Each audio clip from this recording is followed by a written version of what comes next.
Despite ramping up military spending, Russia's aviation industry is producing fewer than 30 tactical aircraft annually, unable to match losses from Ukrainian strikes and far behind its Cold War-era output. Military expert Alexander Kovalenko discussed the issue. Obozrevatel reports. Russia's military aviation sector is struggling to maintain production levels that peaked nearly a decade ago, raising questions about Moscow's ability to sustain its air warfare capabilities amid ongoing losses in Ukraine. Recent Ukrainian drone strikes on Crimea's Kacha military airfield destroyed a MiG-29 fighter and an Su-24 frontline bomber within 24 hours, highlighting a critical challenge for Russia. These aircraft models are no longer in production. Russian facilities can repair and occasionally modernize existing MiG-29 and Su-34 aircraft, but manufacturing has long ceased, making such losses permanent. The production figures paint a stark picture of decline. In 2014, Russia's aviation industry hit its post-Soviet peak, delivering 101 tactical aircraft to its aerospace forces, the only time in 35 years that annual production exceeded 100 units. Since then, output has plummeted dramatically. From 2015 through 2024, deliveries steadily declined. 89 aircraft in 2015, dropping to just 20 by 2021. The past 6 years have seen Russian military aviation production stagnate between 20 and 30 aircraft annually, with 2024 producing only 28 units. Through December 2025, Russia has delivered just 28 tactical aircraft to its military forces.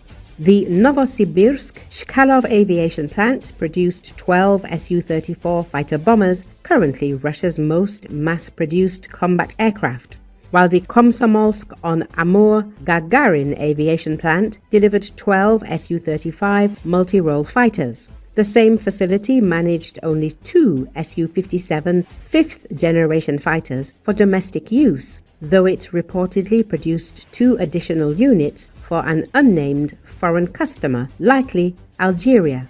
The Irkutsk aviation plant delivered merely 2 Su-30 SM-2 fighters to Russia's Baltic Fleet in November, the first delivery to naval aviation in 2.5 years. The plant also sent 4 Su-30 SM-2s to Belarus. Notably, no Yak-130 training aircraft were delivered in 2025, despite a contract calling for 25 units by year's end.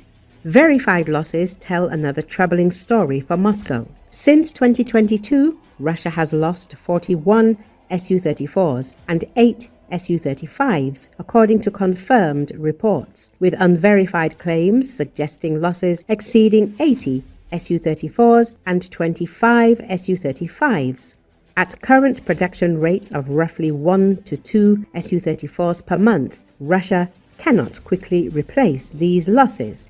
The contrast with Western production is striking.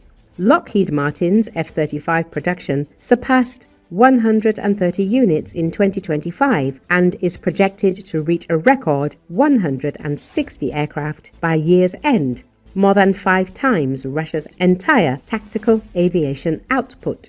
Russia's aviation industry faces technological stagnation that falls well short of mid-2020s performance levels. While year-end deliveries may add another batch or two, analysts say this won't significantly alter the average production figures that have remained stubbornly low for years.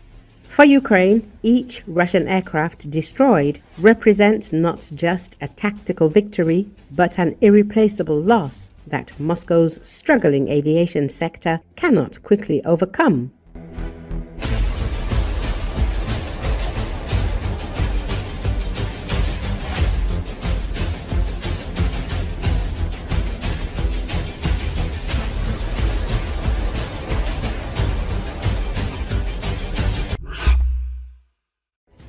While the use of heavily armored and armored vehicles in strike and assault operations has indeed decreased, Due to the widespread use of drones, it's still too early to say that the Russian army has fully transitioned to demechanized warfare.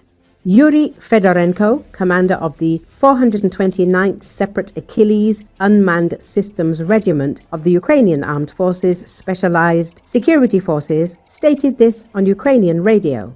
He noted that previously, armored vehicles were primarily used to deliver manpower to the front line under the cover of cannons and machine guns, and that such functionality has now truly become impossible thanks to the work of UAVs, which destroy any equipment at a distance deep enough to reach the front line of combat contact or an area of interest, or to the point of being able to break through the front line of combat contact.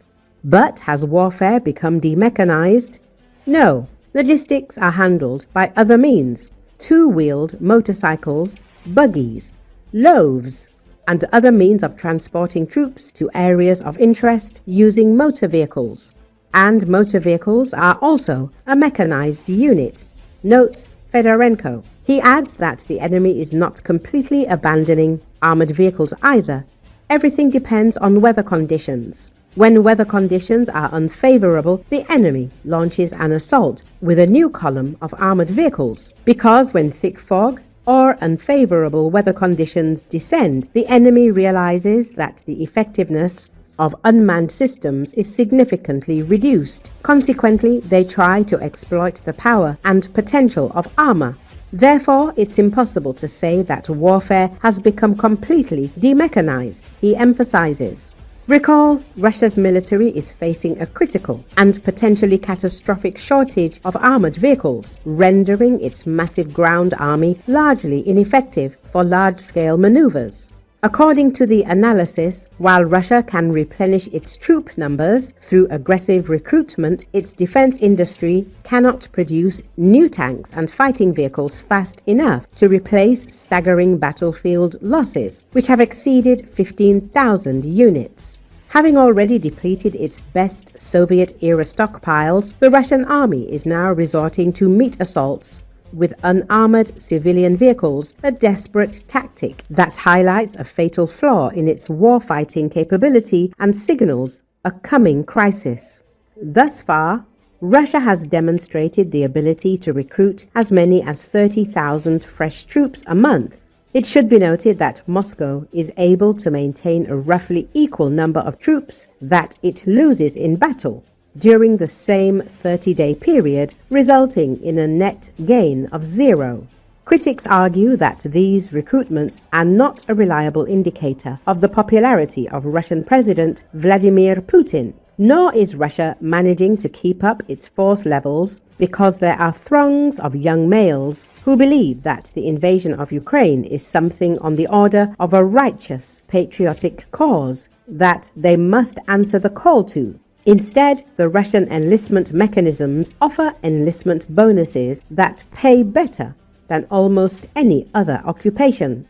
The contracts recruits are required to sign are characterized as dishonest and sometimes lock the recruits into conditions they are unaware of. However, even with maintaining manpower levels, the Russian military has not managed to gain any significant territory in over a year. Massive assaults and expenditures of men and material yield results that are largely inconsequential.